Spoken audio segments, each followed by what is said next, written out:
रहा है कि नहीं चल रहा है। देखो, पहली बात कि अब पाठ्यक्रम आपने पढ़ लिया होगा, आपने बुक्स वगैरह जो भी चयन करना था वो सब कर लिया है। अब आगे 5 महीनों को कैसे मैनेज करना, मैं उस संबंध में बात करूंगा। देखिए, मैं हमेशा कह रहा हूँ कि इस समय लास्ट के जो महीने होते हैं उस समय आप कोचिंग नहीं करें। क्यों नहीं? क्योंकि इस समय अगर आप कोचिंग करेंगे तो तय बात है कि आप सेल्फ स्टडी नहीं कर पाओगे। अगर कोचिंग चल रही है कोई पूरी होने वाली, तो 1-2 महीने है तो उसको पूरा करो, लेकिन ध्यान रखना कि आखिरी जो आपके 3 माह है, कम से कम 2 से 3 माह एकांत जरूरी है। कोचिंग जहां होती है वहीं छोड़ देना।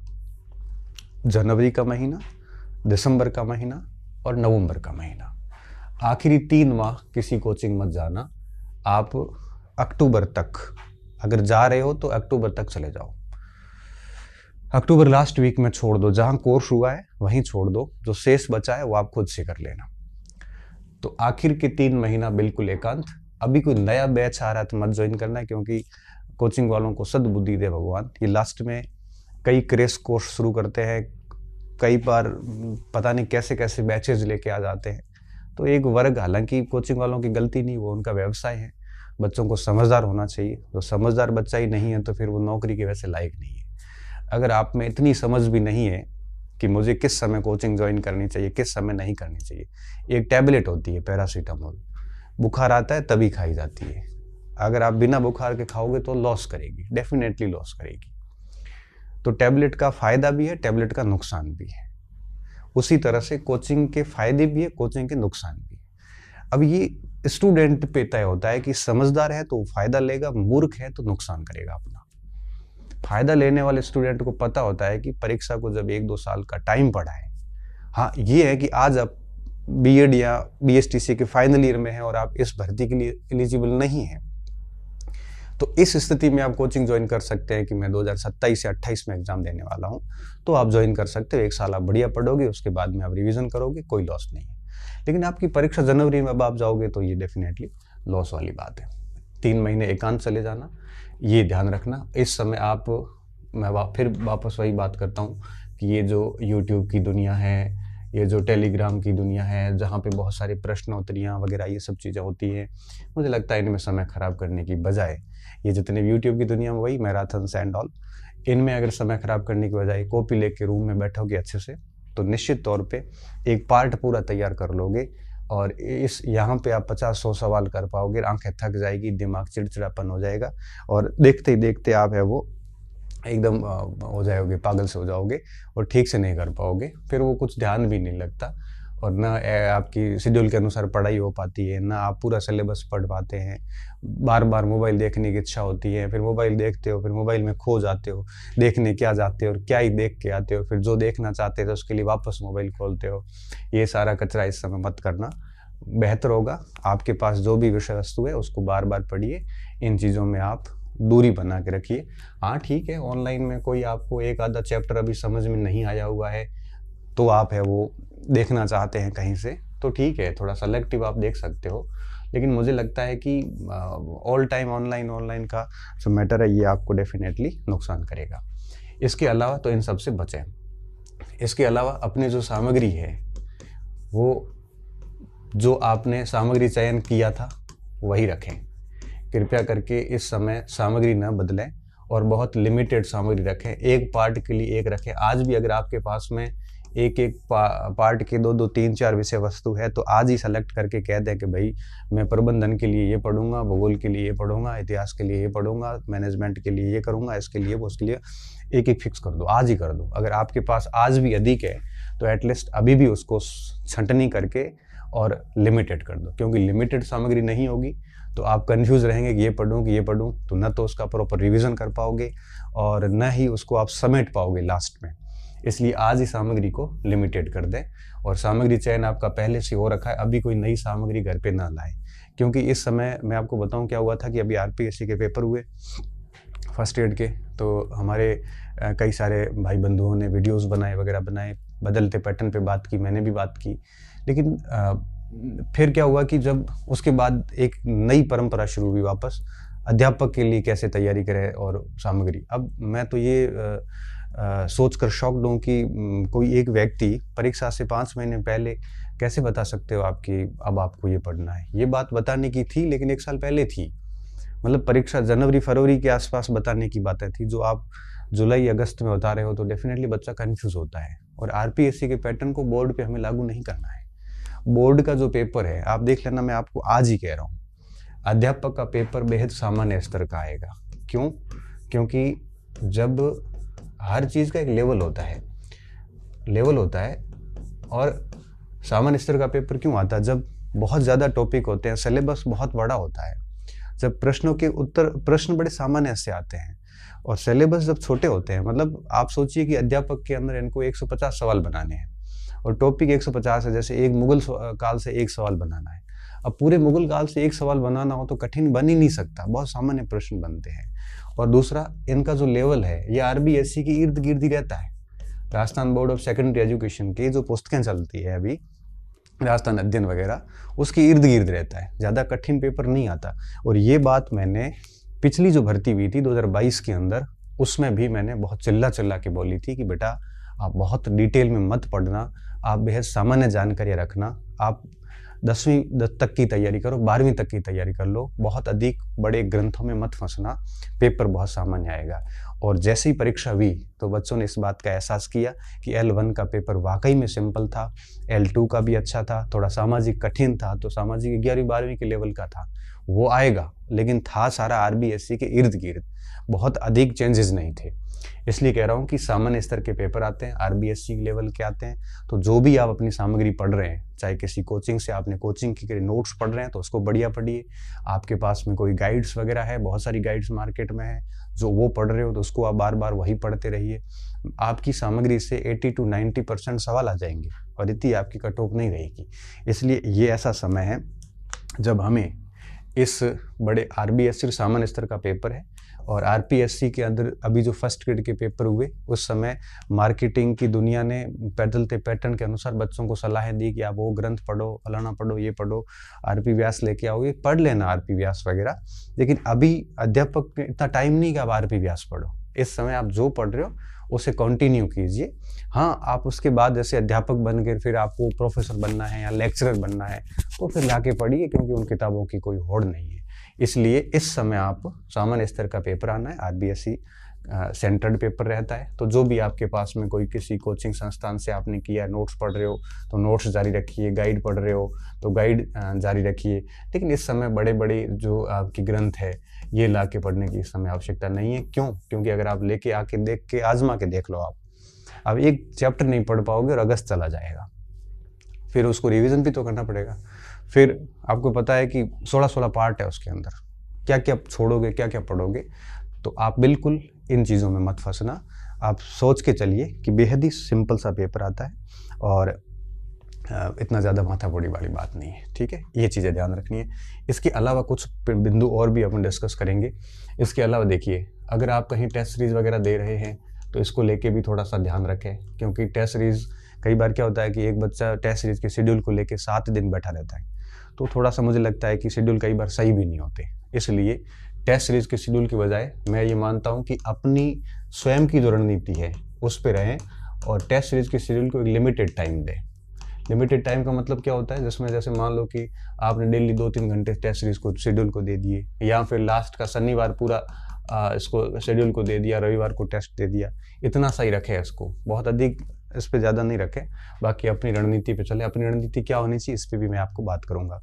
अब इससे क्या होता है, कई बार बच्चों की रैंक कम आ जाती है, और रैंक कम आती है तब वो थोड़े डिप्रेशन में चले जाते हैं, सोचते हैं कि यार 12 महीने से पढ़ रहा हूँ, रैंक नहीं आ रही है। तो रैंक को लेके आपको बिल्कुल चिंता नहीं करनी है, क्योंकि आप अपने शेड्यूल से पढ़ रहे होते हैं तो हो सकता है आप सारे टॉपिक टेस्ट सीरीज के अनुसार नहीं पढ़ रहे हो। रैंक कम आने का एक कारण ये भी हो सकता है कि पेपर जो टेस्ट सीरीज में बनाते हैं कोचिंग सेंटर्स, तो वो पेपर के लेवल है वो बहुत टफ रखते हैं, जबकि आरएमएसबी का पेपर इतना टफ नहीं आना है, तो अध्यापक का तो एटलीस्ट नहीं आना है। तो वो लेवल रखते हैं। आरपीएससी का प्रोफेसर के इन सवाल उठा के देखते हैं, मैंने 1-2 टेस्ट सीरीज के देखे तो वो बहुत टफ रखते हैं। तो ये कोचिंग वालों का गुनाह भी नहीं है, क्योंकि वो तो अपने हिसाब से वही टफ ही रखेंगे। तो इस बार कई बार ये कारण भी होता है कि हमारी सामान्य तैयारी होती है और पेपर बड़े गहरे आ जाते हैं, तो उस वजह से भी हमारे मार्क्स है वो कई बार कम हो जाते हैं। तो रैंक को लेके ज़्यादा दिल पे ना ले। अगर आपको रैंक बार बार चुभ रही है, दिल पे आ रही है, तो फिर टेस्ट सीरीज को दे ही मत आप इससे अच्छा है कि पुराने जो प्रश्न हैं उनसे किताबों से ला के अभ्यास करो। टेस्ट सीरीज कोई ज़रूरी नहीं है ज़िंदगी में। हमने खुद ने खूब सारी नौकरियां ली, कभी ज़िंदगी में टेस्ट सीरीज नहीं दी। ये तो ठीक है, मार्केट का एक बनाया हुआ सिस्टम है, उस सिस्टम को हम भी फॉलो कर रहे हैं और आप भी फॉलो कर रहे हो। हमें टेस्ट सीरीज बनानी पड़ती है क्योंकि बच्चों की बहुत सारा डिमांड होती है। हम नहीं बनाएंगे तो कोई बच्चा किसी और जगह चला जाता है, फिर बच्चा कहता है सर आपसे कोचिंग करी है तो आप ही टेस्ट सीरीज दे दो, नहीं तो हम कहीं और जाते हैं। इससे अच्छा कोचिंग सेंटर तो मार्केटिंग है, वो अपने आप कर लेते हैं। तो मैं तो ये चाहूँगा कि आप इसको रैंक को दिल पे न लें। हाँ, हर टेस्ट के बाद गलती ज़रूर सुधारें कि भाई ये मेरे में कमियां रह रही है। प्रश्न को अच्छे से अटेंड करें। 3 घंटे का पेपर होता है तो पूरा 3 घंटे पेपर दें, अच्छे से उसको पढ़ें। टेस्ट सीरीज को परीक्षा हॉल में गंभीरता से लें, बस इसके रैंक को गंभीरता से नहीं लेना है। अगर फिर भी आप अपने आप की भावनाओं पे कंट्रोल नहीं कर पा रहे हो तो टेस्ट सीरीज कोई ज़रूरी नहीं है। आप पुराने ईयर्स के जो प्रश्न पत्र हैं, जो भी मार्केट में खूब सारी किताबें आती हैं, वो किताबें लाएँ और उन किताबों को बार बार पढ़ें, तो अभ्यास करते जाएं तो निश्चित तौर पे ठीक हो जाता है। इसके अलावा कई सारे स्टूडेंट ऐसे भी हैं कि सर अभी कई टेस्ट सीरीज में क्या ऐसे बुकलेट जैसी चीज़ें दी जाती है। मैं तो इसके बिल्कुल खिलाफ हूँ, क्योंकि आप अपनी सामग्री पढ़ें। अब बुकलेट लेके बैठोगे तो बुकलेट में तो क्या है कि उन्होंने बुकलेट के नाम पे पूरा का पूरा वो दे दिया है। तो इससे अच्छा ये होता है कि आप अपनी जो सामग्री पढ़ रहे हो वो छोड़ के बुकलेट पढ़ोगे, तो फिर जो आपने पिछले 1 साल से जो सामग्री पढ़ी उसको आप छोड़ के ये पढ़ रहे हो तो ये मूर्खता है। इसलिए इन चीज़ों पे ध्यान नहीं दें, इसके लालच में भी नहीं आए। कोशिश ये करें कि आपने जो भी नोट्स बनाए, आपके पास जो भी बुक्स वगैरह है, उन्हीं को बार बार पढ़ें, और वो आपने पढ़ ली और आपको याद है पूरी, तो फिर आप बुकलेट भले देख लो, आपको कुछ एक्स्ट्रा ही मिलेगा, नुकसान वाली बात नहीं है।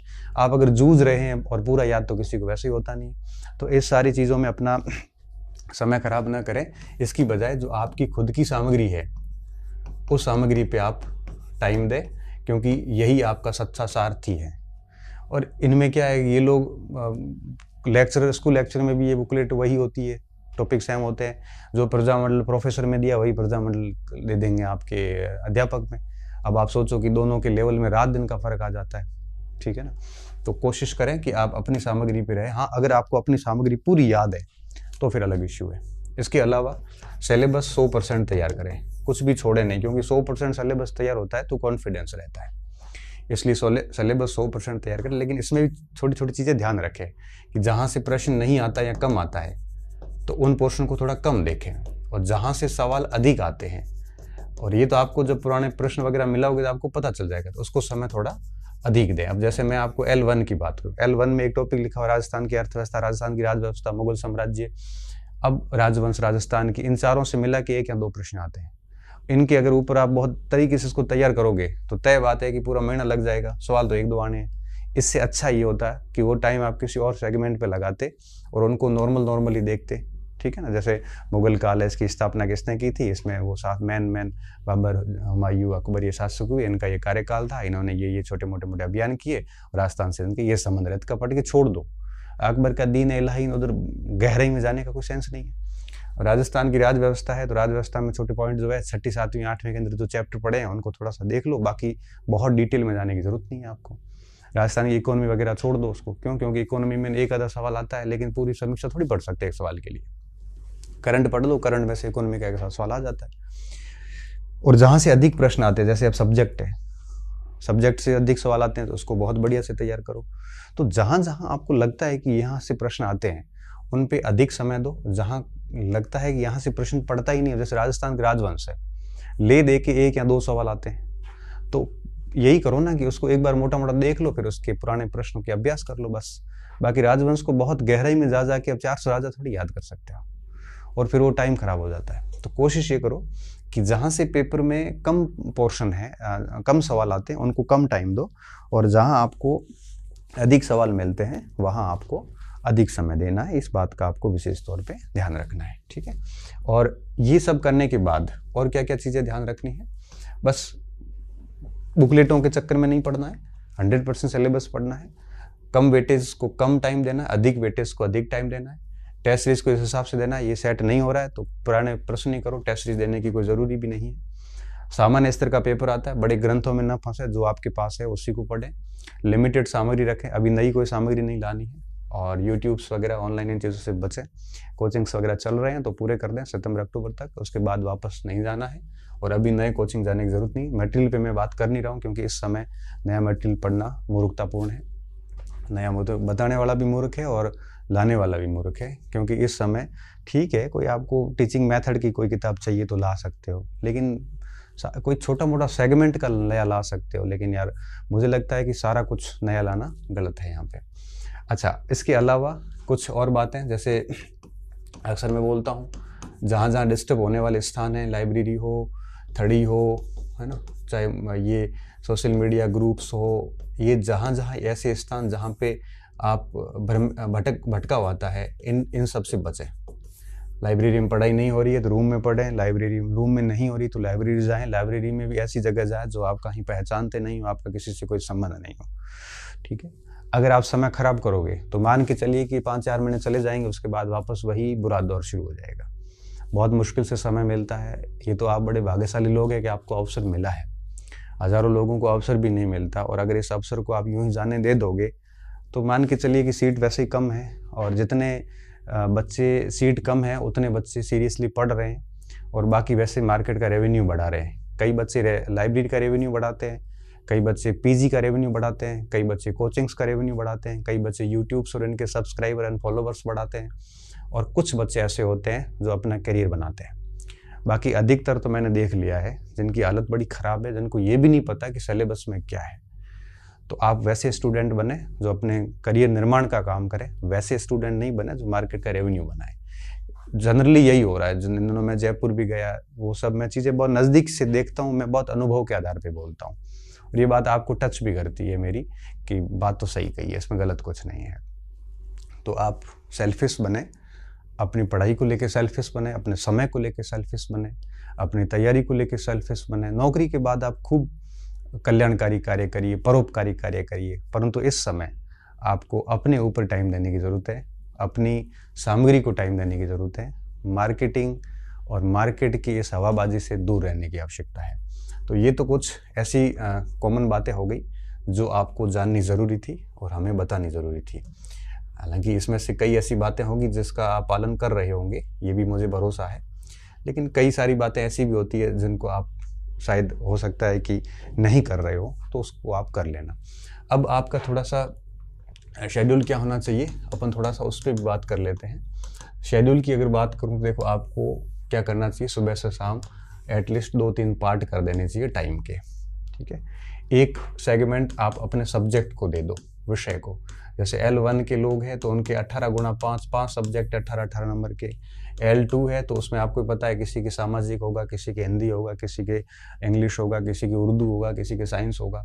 तो एक दिन का एक भाग आप विषय को आवश्यक रूप से दें, एटलीस्ट 2-3 घंटे तो आप दे ही दें। दिन का एक भाग आप है वो GS जनरल स्टडी को ज़रूर दें, जिसमें आप रैंडम घुमाते रहें। जैसे एक बार इतिहास पढ़ लिया, फिर आपने भूगोल पढ़ लिया, संस्कृति पढ़ ली, राजव्यवस्था पढ़ ली, इस तरह से दिन का एक भाग एटलीस्ट 2-3 घंटे आप है वो इसको ज़रूर दें, GS को ज़रूर दें, और 2-3 घंटे 4 घंटे आप सब्जेक्ट को ज़रूर दें। और शेष जो भाग बचता है उसमें आपके ये जैसे ICT का पार्ट है, या ये साइकोलॉजी का पार्ट है, या फिर आपके टीचिंग मैनेजमेंट का पार्ट है, या मेथड्स है, ये सारे साथ में ले लें।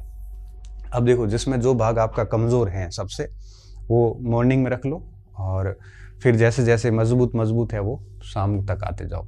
मॉर्निंग में सबसे मजबूत भाग और सबसे अधिक वेटेज वाला भाग ले लो, और रात के समय जिसको आपका बहुत मजबूत भाग है, जिसको आपको पढ़ने के लिए, याद करने के लिए बहुत अधिक मेहनत नहीं करनी पड़ती, उसको आप रात में ले लो और एक भाग दिन में ले लो।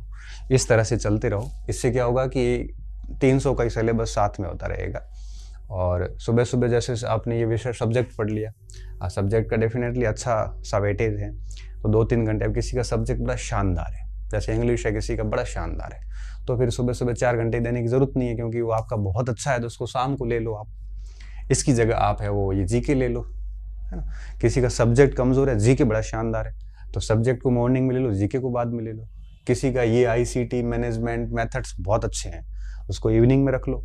अब ये आपके ऊपर है, ये व्यक्तिगत है कि आपको किसको कितना टाइम देना है। अब इनमें से आपका जो भाग बहुत शानदार है उसको थोड़ा कम टाइम दो, जो भाग कमज़ोर है उसको थोड़ा अधिक टाइम दो। तो इस तरह से आप अब मैनेज कर लेना। मेरा कहने का मतलब है कि इस तरह से कर लेना। अच्छा, अब आप जीके जैसे पढ़ रहे हो, जीके में अब 6 पार्ट है तो सारे नहीं पढ़ने हैं। जैसे हिस्ट्री पढ़ रहे हो तो हिस्ट्री पढ़िए, हिस्ट्री पूरी हो गई उसके बाद में कल्चर पढ़ लीजिए।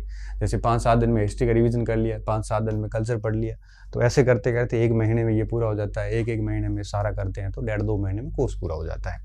तो अब ये आपको अपने लेवल से करना है, ठीक है। तो इस तरह से आप शेड्यूल बनाइए, बढ़िया चलिए। और मैं आपकी हेल्प ज़्यादा कुछ कर नहीं पा रहा हूँ, बट हाँ, करंट अफेयर्स का जो मैटर है वो मैंने 12 कक्षाएँ यूट्यूब पे डाल दी हैं। इसकी पीपीटी भी शेयर कर ली मेरे Telegram channel doctor Ganpat Singh Rajpuri नाम से।